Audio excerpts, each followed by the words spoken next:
How's it going, everyone? I'm Jared and this is Avalanche Reviews. Now, with Max Payne 3 coming out in March of next year, I thought this was the perfect opportunity to get you guys caught up on the story so far.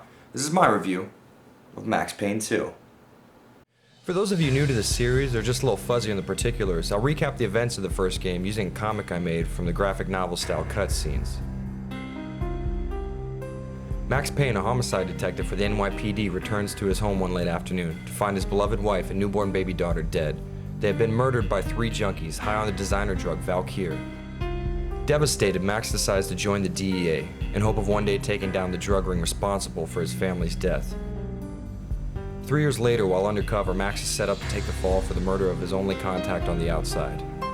With nothing left to lose, Max takes on the mafia family behind the murder. While working his way up the wise guy ladder, Max is told the drug ring goes all the way to the government. Valkyr was a drug being tested for the US military under a project called Valhalla.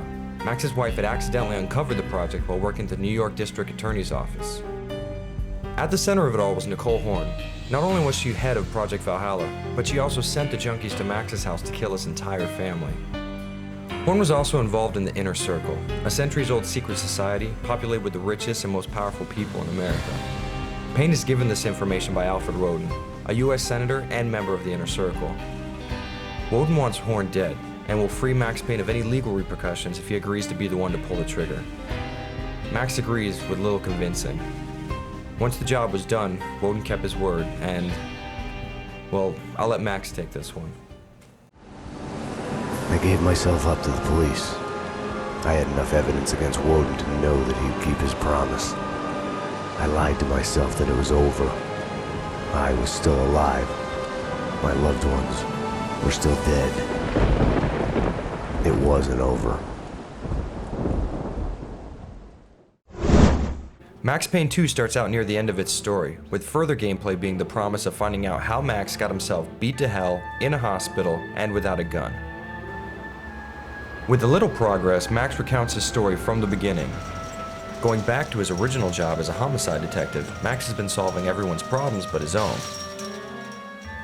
We find Max responding to a report of shots fired at a local arms warehouse, run by a Russian criminal and friend of Max's from the first game, Vladimir Lem. Here he trades bullets with a group of professional killers masquerading as employees of a cleaning company.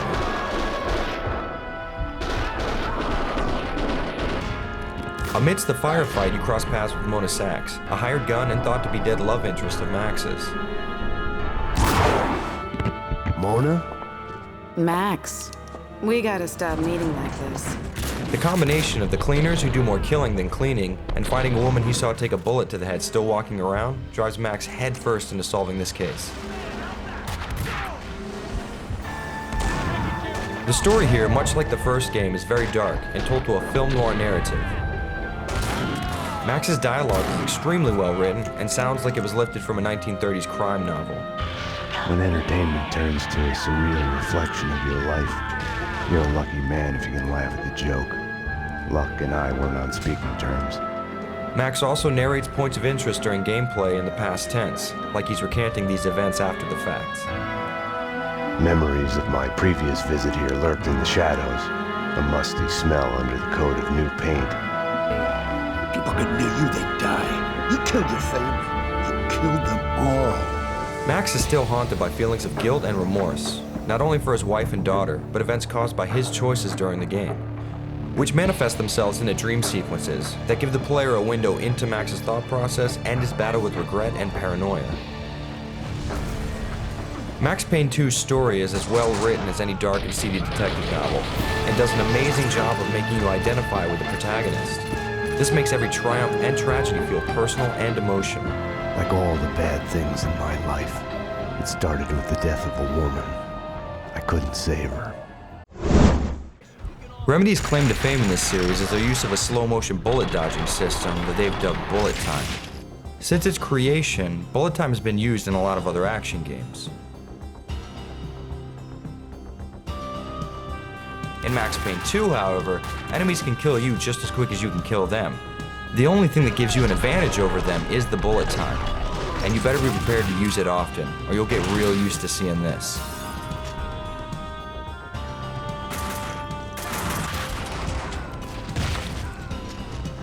Thankfully in this game there's no regenerating health, just healing items you can pick up in the form of painkillers.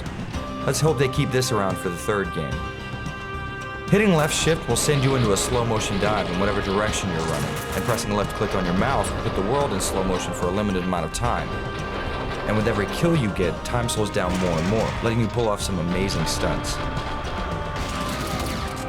Even with all this to help the player out, make no mistakes, this is a challenging game. One slow-mo dive at the wrong time can get you killed, and death comes quick. Just a handful of shots are enough to take Max down. Even your bullet time dives can work against you, since you can't shoot or move while you're getting up, and in this game staying still is the quickest path to a game over screen.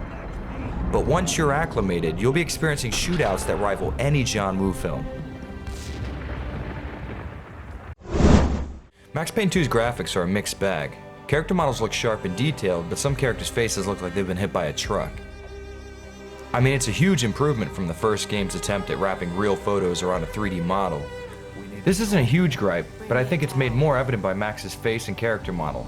It's clear they took their time in making it and rendered it very realistically. So when you see him talking to another character, it's hard to ignore. This aside, Max Payne 2 has aged very well. Guns look very convincing, and environments show an amazing attention to detail. One area stands out as one of the more unique level designs I've seen in years. Mona lives in an amusement park for one of the TV shows in the game, Return to Sender. The level is filled with funhouse-style gags and cardboard cutouts. There's even an insane asylum that mirrors the internal torment that Max feels. This funhouse is not only visually appealing, but it also showcases an amazing eye for detail and Remedy's ability to pull you in with a lot of small touches that seem absent in even the newest PC shooters. For example, during shootouts you'll notice barrels leak liquids, wood sends splinters into the air, shots to metal leave ricochet-like particle effects, and most of all, when enemies die, they ragdoll and react to the environment to a very impressive degree.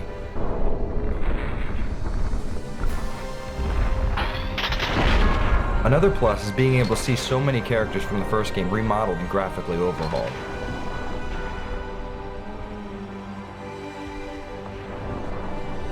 All in all, I'd say Max Payne 2 still looks good enough to impress even the most jaded modern PC gamer. I can't recommend this game enough. It is amazing. It's got a couple of flaws, but it doesn't bring it down as a whole. And if you're a shooter fan, this is a must play. And that's all I have for now. But there will be more to come, so please make sure to comment and subscribe. Until then, I'm Jared. Baby, oh, it feels so good. Oh, yes, don't stop. And this has been Avalanche Reviews.